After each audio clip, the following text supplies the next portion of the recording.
Hello everybody and welcome to Finding the Solution episode 2.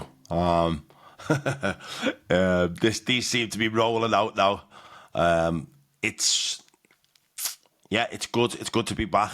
It's good to be back today. I'm going to be talking a little bit around housing, homelessness, and introducing you to Craig Luttman, who you met on the last one, but with a little bit more of an in-depth conversation.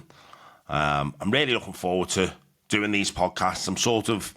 My nerves are dissipating as the weeks move forward, and I'm becoming more comfortable in front of a mic. Even though I can't see myself on the screen, that doesn't really matter. It's still, it can still be quite daunting. But anyway, Finding the Solution, episode 2. Here we go. Also as well, please come and follow us on finding_the_solution. _the solution. On YouTube, Insta, Facebook. God, I had a little bit of a brain fart there. But also you can link into our GoFundMe page, and guys, for every £100 we raise, it gives me the ability to take sports into schools for 2 hours into mainstream schools.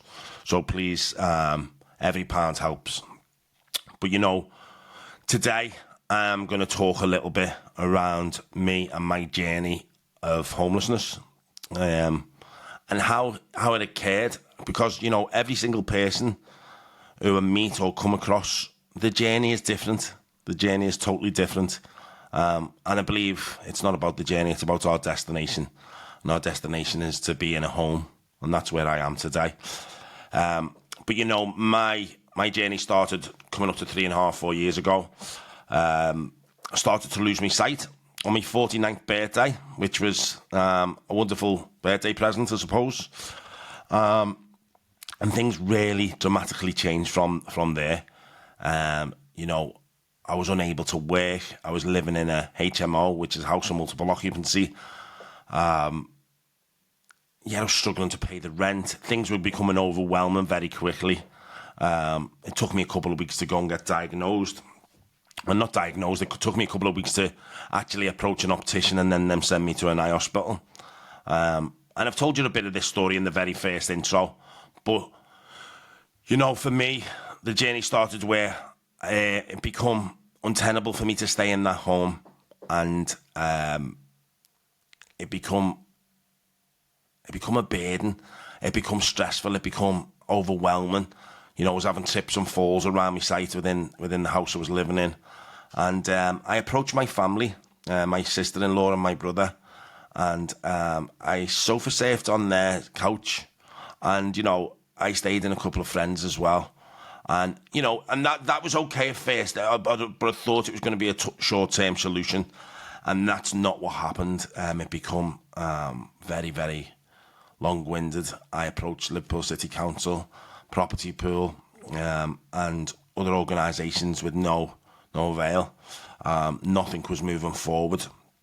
And after 11 months, 10, 11 months on my brother's couch and friends and stuff, it started to feel like I was a burden on everybody. And these people won't say I was, but it's just as a grown man, that's what happens. I started to feel my self-worth was dissipating. I was coming up to 50 years of age. I had a couple of bin bags of stuff and staying in other people's houses. It wasn't a nice feeling. Self-worth was gone. And also, if I'd be totally honest, I was suffering with the depression, anxiety. My mental health was dipping up and down. I was afraid to tell anybody how I really felt. And that was the impact what housing was having on me. So, I started to just stay out and about me, and stayed in parks and streets for a couple of weeks, on and off, in between staying in friends and families and stuff, and not telling different people when I was staying out, but just, how can I put it, but even if you're staying outside, it's your own space, isn't it? And people often ask me, what was the feeling like staying outside? I couldn't tell you, because at that time you're in fight or flight.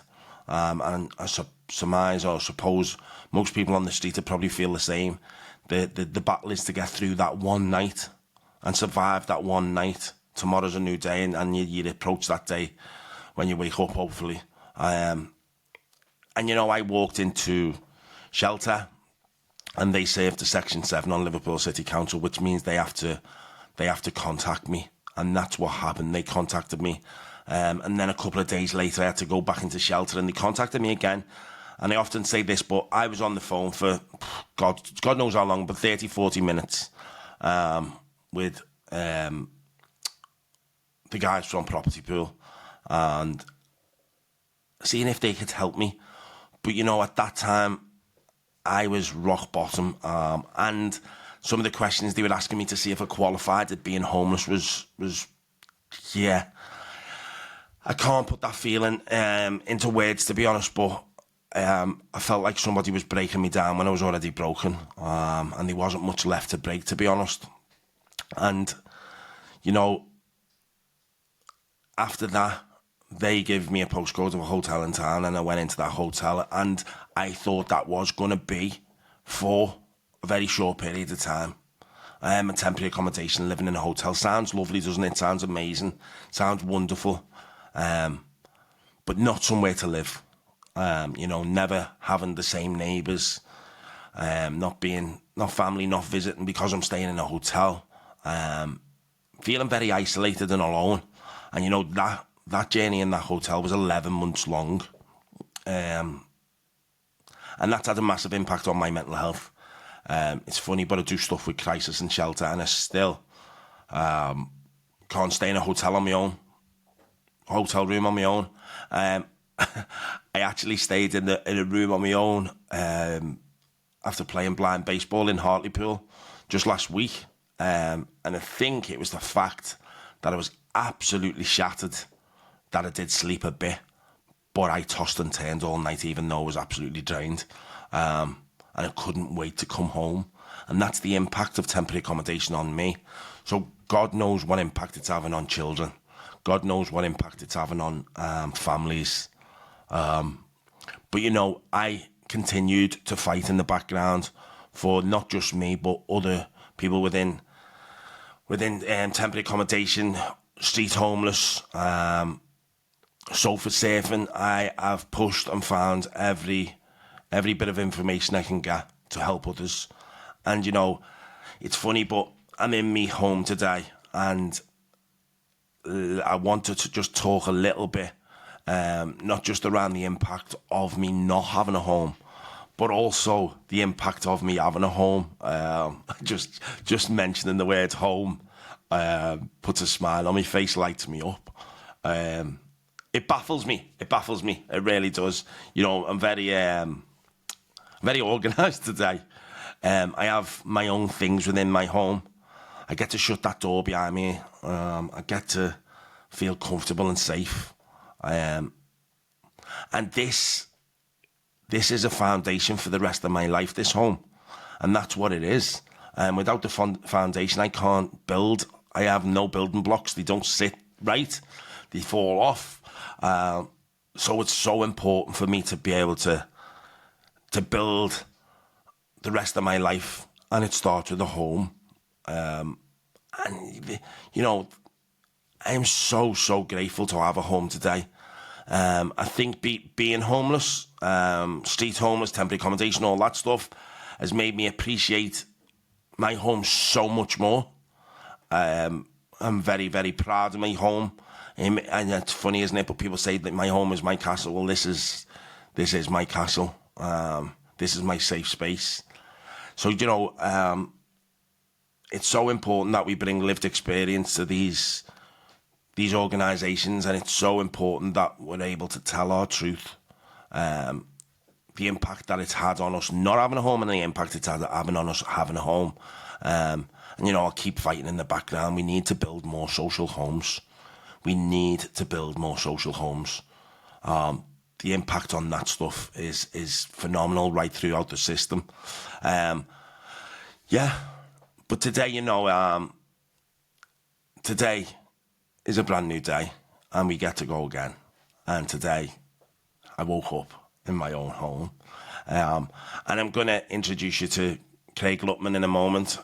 He's going to come on. I'm going to have a chat round with Craig. He is my mentor through a program called Changing Lives within Crisis UK.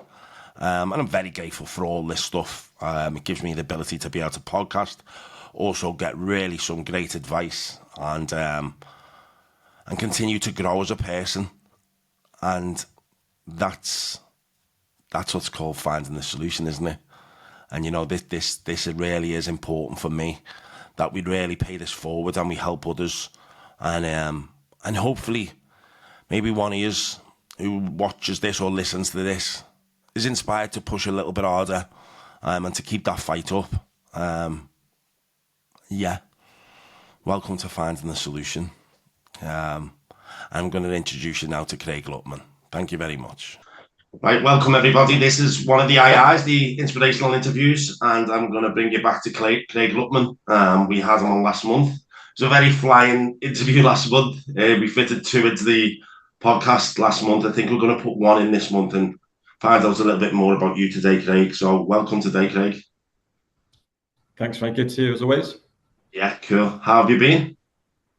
Really good, really good. Yeah, obviously we're going to have a bit of a deep dive today into all things housing and what it means to both you and I. But obviously, since we last chatted on the podcast, you came to our Citra Lloyd's Living Away Day, and you blew everyone away with your amazing kind of like personal, honest story about your journey. It's had a huge impact on the team.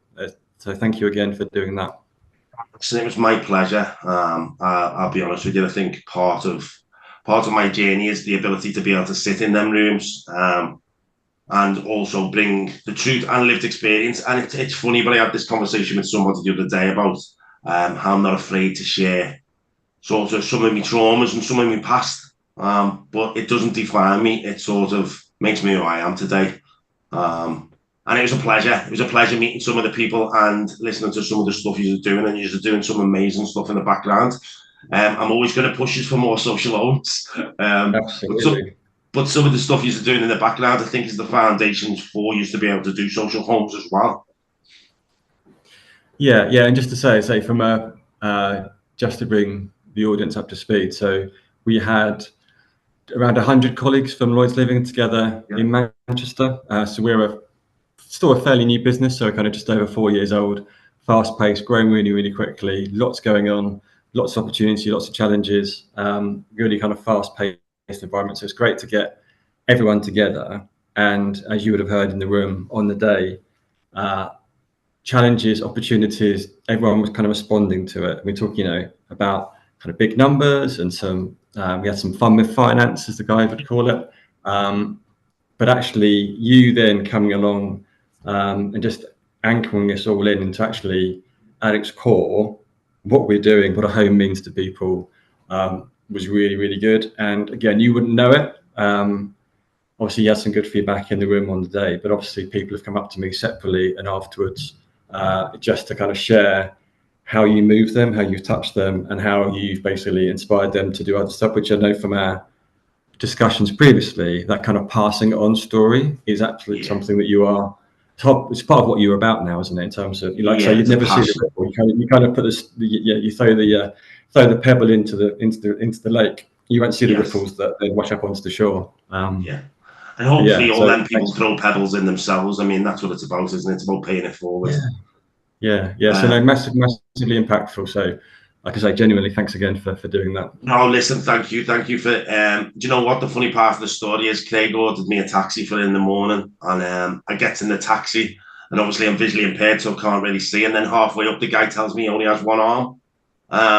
So I was like, okay, a blind fella's getting dropped off by a taxi driver with one arm up to an event to speak, and it'll always stick with me. That it'll always stick with me. But even the taxi driver was inspirational.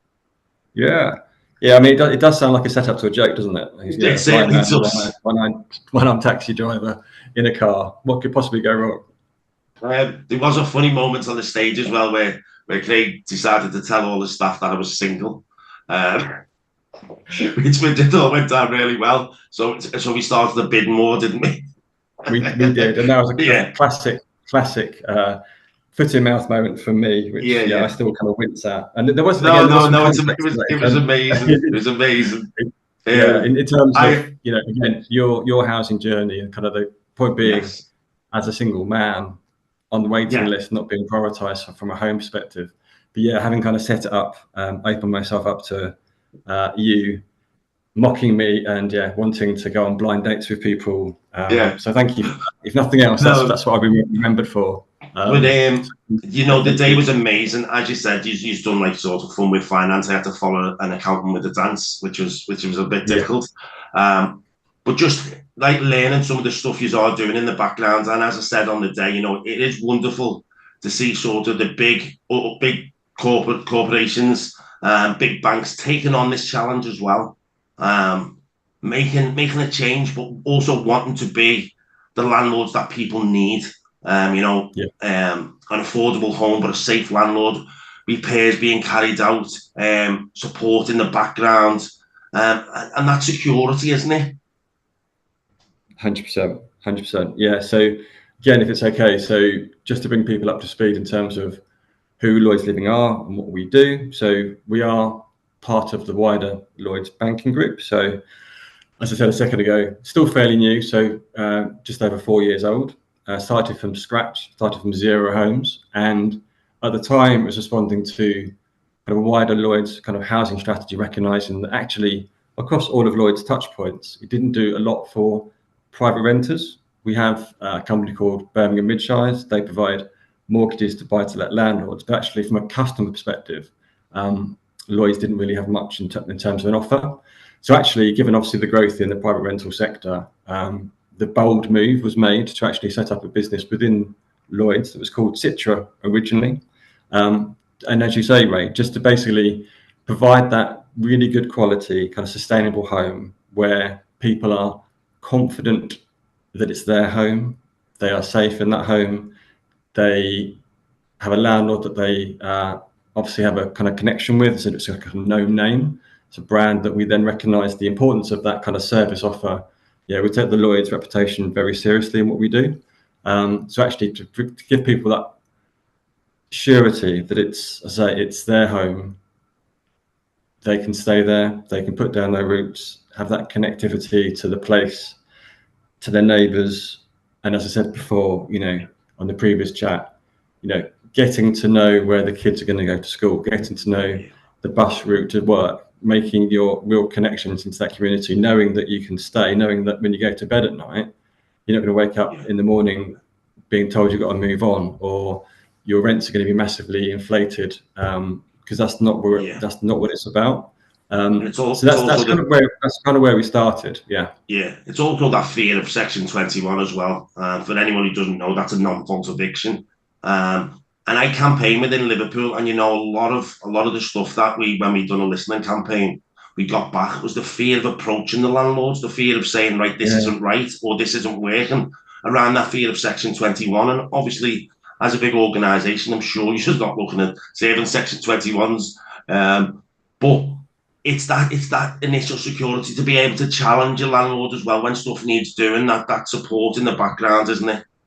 Yeah, and we hear too many stories, exactly as you described, where people are living in poor quality accommodation, whether it's damp or mold, whether it's leaks, whether it's even the appliances not working, and they're afraid to approach their landlord to it's not even a complaint, it's just a genuine thing that you need sorting out, because they then feel, well, the landlord's not going to respond very well, and then, like you say, next thing they know, they get served a notice and then they're moving on again. So and that's not to rubbish all private landlords at all, but we do recognise there are bad actors in the sector, and it's that I think from our perspective, from a Lloyd's angle, actually what we can do to raise the profile of renting privately, and actually it is a positive choice, and it can be done in a different way. I think so the for us, standard that is also part of what we're about, actually, just the profile of renting. So renting shouldn't be seen as a negative choice or no choice. It's actually a positive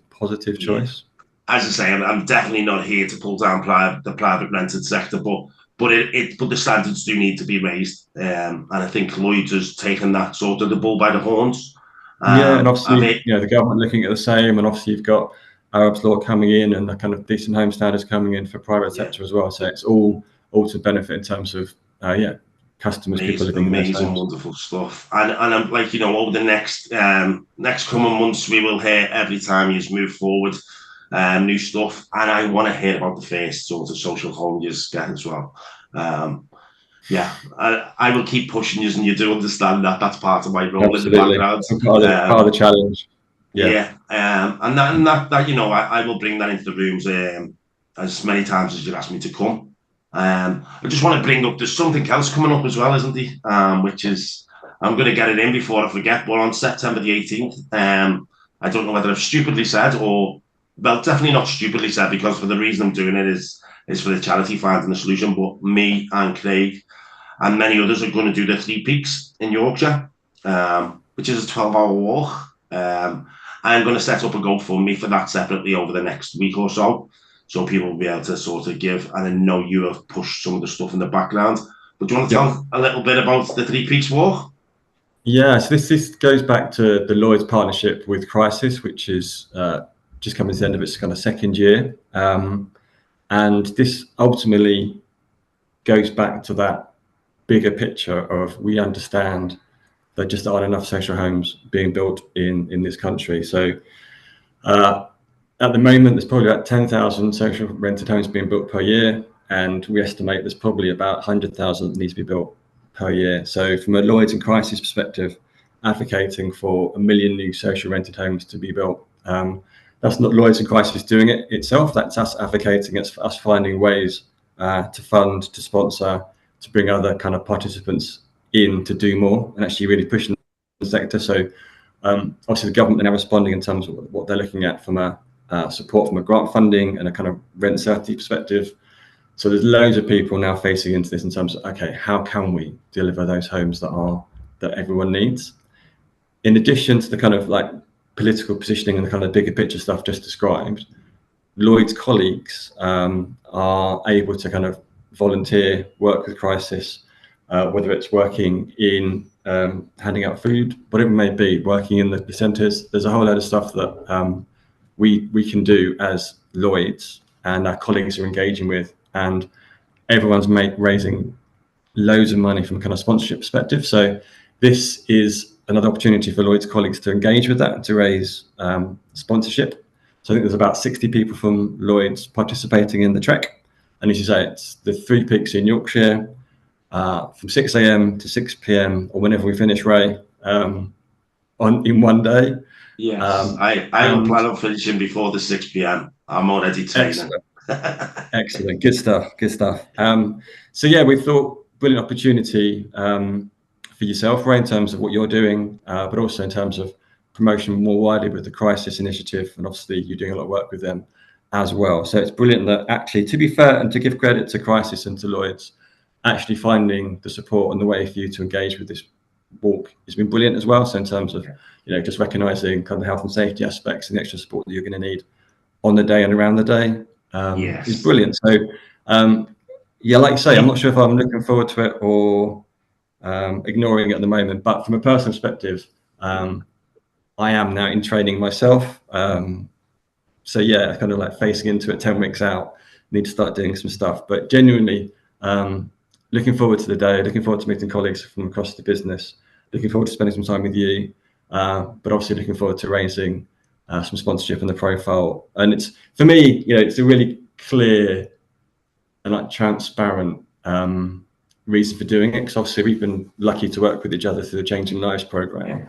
To think about the funds that are needed to do that, it's quite easy for me to work through in my head. Well, actually, if I can raise £250, £500, whatever it may be, that's someone else that Crisis can support through the Changing Lives programme. So again, for me, part of you being there is to make it real for the other Lloyd's colleagues who are on the walk themselves. Because like you say, you are the living, breathing embodiment of what this means from a genuine example of the positive intervention and funding through Crisis. And you are now, you are that reason for people to get involved. I am interviewing you today through the Changing Lives grant. They've helped me open this charity. They have given me the support in the background, Mike Carr, yourself, to get this up and running. I was saying to somebody the other day, I didn't realise how much of a full-time job it was, but I'm learning so many new skills on a weekly basis. And then as soon as I've learned that skill, a new one's coming at me. So, which is wonderful. But I've worked with some Lloyd staff as well, within the Skylight in Liverpool, and then amazing people coming and giving the time freely. And as you said, the cost of a Changing Lives grant, I received £5,000 towards opening my business, which was wonderful. It allowed me to get some equipment, some setup, and I'm applying for the second grant as well, which is like a startup fund. And I took sport into a school over the water on the Wirral last night, into a place called Claremont, and we had six or seven children playing goalball. And I was in my Finding a Solution outfit, and I had two other people alongside me, Elliot and Daz, who are signed up to come and help me as well. And it was are they visually impaired children, or just? So there's a couple who are visually impaired. There's actually two brothers who play alongside me nationally, and for Mersey Sharks, one's 10 and one's 12. One's visually impaired and one's not, and that's the idea for me, to really smash them barriers. But to allow two brothers to play in the same team in a sport, and you know what, they were having a go at me yesterday for cancelling a training session last year when we had lack of numbers, and they were saying, "Oh, you're not cancelling any training," and that's what I've given. No, that's not what I've given them. That's what the sport has given them. And that for me. That reminds me of the story from the taxi driver that you shared with me. Yeah. When he lost his arm and his brother. Do you want to share that? Yes. So the taxi driver was explaining to me that he'd had a biking accident when he was 15. And obviously he'd gone into hospital. They knew he'd lost his arm. And his brother had gone home and learned to play the PlayStation one-armed, using his chin to do the controller. And that sat wonderfully with me, just like how amazing people can be, but just this guy's brother has thought to himself, this is not going to stop him. And hasn't looked at it as a disability, but he's looked at it as a challenge. How do we overcome it? And when he was telling me that story, it just really, really, it sat with me beautifully before I arrived. And I got out of that taxi, and I'll be honest, I was lit up like a Christmas tree. I was just, I was like, oh my God. And I was like, I didn't really want to talk about me. I wanted to talk about the taxi driver, which shows the positive impact a really, really powerful story can have on people. And I definitely recognise that, and I think it's probably something we've kind of reflected on across the Lloyd's group in terms of the social housing initiative, that sometimes I think numbers and kind of big ambitions get lost, but if you can kind of pull out the human story, the genuine story, your story, the taxi driver story, people kind of know and get it, but actually when you hear it, it just resonates so clearly. And that is quite inspirational, and from your story, from taxi driver story. The more that we can bring to life, the better. It's also about the staff being able to hear the impact that they're having as well. I often speak about this, but the impact not having a social home had on me was phenomenal. And I didn't even see it at the time. My mental health was shot. My mental health is still not 100%, but it's getting there. And I work on that on a daily basis. But the impact on me having a home is dramatic. I'm sat here on this with you, and I'm very comfortable in my own home. I feel safe. I don't feel vulnerable. I have a friend coming around to help me. I've got a guide dog. All my furniture, I've done my flat lovely, and I feel really comfortable. And that feeling, sometimes it's hard to explain what that feeling is. But it's a feeling deep inside, and it's that like when you haven't got a home, you're just in the middle of that fight or flight. And I talk about your own front door. Yeah, you can open your front door and you can close your front door. Yeah, and it's when you close that you're safe. You're at home. It's your place. Well, I often say this, but unity lives in the word community, and I think that is important. Checking in on neighbours, knowing who your neighbours are, your surrounding area, getting to know the fella in the shop, getting your local doctors, your local dentist, stuff like that. Just it becomes a like natural to people. But when it's not there, it's detrimental to people's mental health, I think. Yeah, No, yeah, and then more broadly, there's been, you know, science experiments, for want of a better phrase, where you kind of test communities. So even people in blocks of flats, if they know people, if they know their neighbour, if they've got some friends there, they will stay and they'll be happier. It's when you're disconnected, whether you're homeless, whether you're in a house or a flat, if you're disconnected from people in your community, you're the increase in depression, the increase in challenges that people face from a mental health capacity, it's there. So it's hard. I think yeah. that connectivity with people in place is So, it's something all recognise. yeah, it's also the true cost of homelessness, isn't it? The impact it has on every service around you. Yeah, Whether it be prisons, the health service, but then you've got rehab centres, then you've got mental health, then you've got your doctors. When I was homeless, I was visiting my doctor once every 4 weeks because my mental health was shot. I've had yeah, counselling within the background. I've had lots of support, and all that stuff doesn't come cheaply. All that stuff has a cost. yeah, And I was speaking to somebody yesterday, and I was like, this country, we're talking about prisons being overrun, we're talking about hospitals being overrun. But what's happening is people are coming out of prison, and if they become homeless, it's safer for them to be in prison. Or if people come out of hospital and they go back on the streets, the chance of them picking up an infection and ending up back in hospital is yeah. very, very high. Yeah. So Well, the I true know, cost of homelessness. and I know from a crisis perspective, in terms of the research they've done. So that kind of intervention, if you take the intervention to stop someone sleeping rough for one night, Yeah, it's about £1,500. yeah, Once they're homeless, it becomes kind of £20,000. So yeah, you then multiply that across all the different services. So one person per year is £39,000 in terms of cost on services. yeah, Um, yeah, and then you go, and again, it's one of these things where I think people recognise it and get it. But if you can go to government and say, well, actually, call yeah, it £40,000 per person per year homelessness, if you could take that funding, convert it into grant for new supply, and appreciate it takes a longer time, but that's the point. Over time, when you get those homes that people need, the cost to yeah, the kind of state in terms of services will come down, and the yeah, economy will benefit from it. So people kind of get it. But if you take it down to that kind of, it's 40 grand per year per person.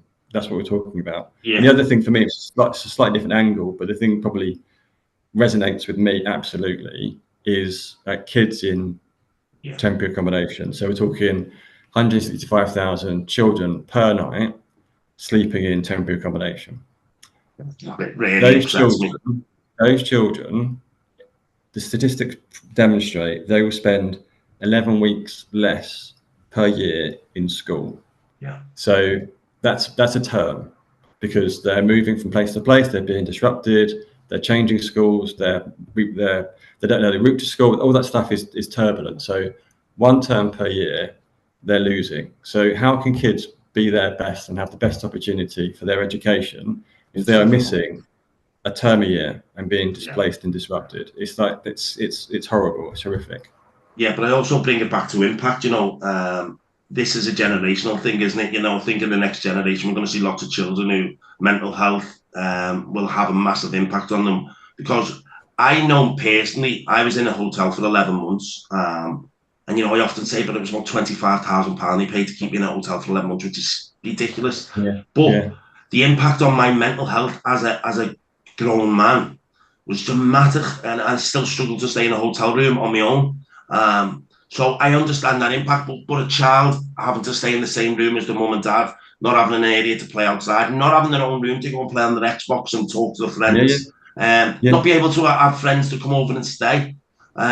That's foundational stuff, isn't it? This is not like sort of, it's bad enough having an impact on me, but then when you look at a child, this is foundational stuff that may have an effect on them for the rest of their lives. And Yeah. it's, I think as a country, and as a government, I think we need to be looking more at that, and making sure that these children get a better start in life.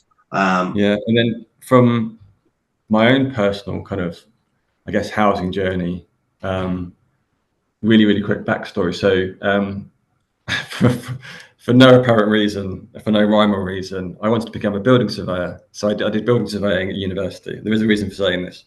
When I came out of university, which was 1996, so showing my age now. Letting your age away, aren't you? Yeah. Couldn't get a job as a building surveyor. I kind of registered with different agencies and stuff, and someone offered me a 6-week temporary contract at a housing association. And I didn't know what a housing association was back then. And it was all kind of still fairly new, and I kind of landed in it. And often with careers, it's by accident rather than design. But anyway, I stayed in the sector. And the thing for me, kind of transitioned through different jobs. Then I became like a development surveyor, and I was working on site, and I was managing schemes being delivered, so houses being delivered, and then ultimately seeing people moving in. And the reason for saying this, the bit that I always remember, and the bit that kind of has given me my kind of motivation is a few years back, moving in a family to a new build home. And the girl, I can't remember how old she would have been, but it would have been like 12, 13 to early teens at best. And we showed her bedroom, and she just broke down in tears, like proper, like broke down in tears. And it's like, she had the conversation around, well, it's the first time now she had a space on her own. She had a space for a desk for her to do her homework. She had a space to be independent. She had space when you get to 12, 13, you kind of, you want to be away from your brothers and your sisters and your mum or your dad or whatever. And just all those things, like in one kind of like visual, that's it for me. It was actually, for her, having that space was more than just having the bedroom. Yeah, and that's the thing for me that absolutely kind of like guides me in terms of my ambition in this sector to do better. I mean, good as in, like, I think sometimes we come across things in life that really do guide us, and I don't think they're by accident. I think it's fate that you probably fell into that job, and you probably met that girl because now you're in Circle Living, and now you're in Circle, now it's Lloyd's Living, isn't it? But now you're getting the opportunity to really give back on a bigger scale, and you certainly give back lots to me and continue to. It's just a lovely story, and I think that just tells you the impact of not having a social home, but of having one, or having a home. And that child being able to just shut that bedroom door and go, it's huge. It's literally transformational. It's like, yes, that's the point. And that's the thing for me. Because every social home, every private rental home, it still has the same impact, same ability to be transformation in terms of that ability to, and it's a corny phrase, but be your best, whatever you want to call it, to really capture the opportunity to thrive is probably a better phrase. To thrive, to have those opportunities, because you've got that safety net, you've got that security. And that girl hopefully then carried on going to school and didn't miss out on the 11 weeks of education. Maybe goes and helps lots and lots of people as well, though. Do you know what I mean? Instead of sort of spending an early years struggling with mental health and stuff, maybe she goes to school, and maybe she goes and becomes somebody who's really inspirational and helps lots of people. And that's what we need to be pushing for. I think every child has the opportunity to inspire another child, and I think that's for me what this charity is about, finding a solution as well. Do you know what, Craig? I think we could talk for about 2 hours. I don't know whether people had listened to a podcast for 2 hours. I'm not. But yeah, I think I'm going to have you on a couple of times over the next 12 months, mate. I think. How about we come back after the assuming we both survive the walk. I'll have to face the camera at the floor, I think, but I'll be doing it from the floor. Yes, most definitely we will be doing it after that. Maybe we could record one on the actual walk. Yes, itself. I'm going to speak to somebody in Christchurch and see if they can get us a GoPro. I think a GoPro maybe. But I'm going to say thank you very much for the interview, Craig, because I think my Zoom's going to go off. Always right. But thank you for the interview, and keep shining, my friend. Keep shining. Likewise. Till next time. Till next time, my friend. Have a good day. Thank you. Bye. Okay. Yeah, so an amazing character, Craig, and I call them inspirational interviews for a reason, because some of these people do inspire me. They really push me forward, and they make me want to be a better man, a better brother, a better dad, a better friend. And you know, it's funny, but I met a guy the other day. I was introduced to a guy called Fred, who's visually impaired, and he's going to be on next month's podcast because just straight away lit me up. This guy is pushing boundaries and barriers on a daily basis, and he just exudes inspiration for me. So, you know, these are the people that we're going to meet on a monthly basis. And I'm also going to start telling you more about me on a monthly basis. It was funny because I ask everybody for constructive criticism. And a couple of the points that I got was maybe not interview two people on one podcast. So I don't know how you feel about that, but I think I'm going to stick to one person on each podcast. So it makes it more rounded.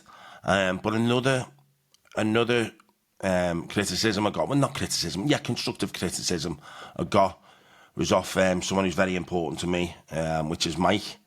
And he said to me, you know, you need to tell people about you. You need to tell people about your journey. And when I look back, you know, the first one I told you at the intro, I introduced you to me and who I was and told you bits and bobs. But then the second podcast, it was more me asking other people questions. So you're going to get to know me. You're going to get to find out who I am. And, you know, I keep nothing today. I'll give it all over. And it's funny, isn't it? There's 7 billion people, or there's more than that now, isn't there? 7.9 billion people on the planet. And not every one of them is going to like me. but I understand that today. I just want to try and inspire one person today, or help one person, or give back to one person. And, you know, listen, feel free to drop me a message on YouTube or Instagram or Facebook with anything you think we can do better, or anybody you think should be on this podcast, or even topics we should be talking about.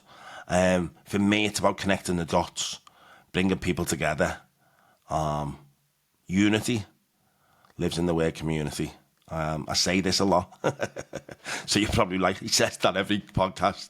But today is a brand new, beautiful day, and we get to go again. Turn that attitude into gratitude. Spread that love and let that smile have an impact on the world. Thank you.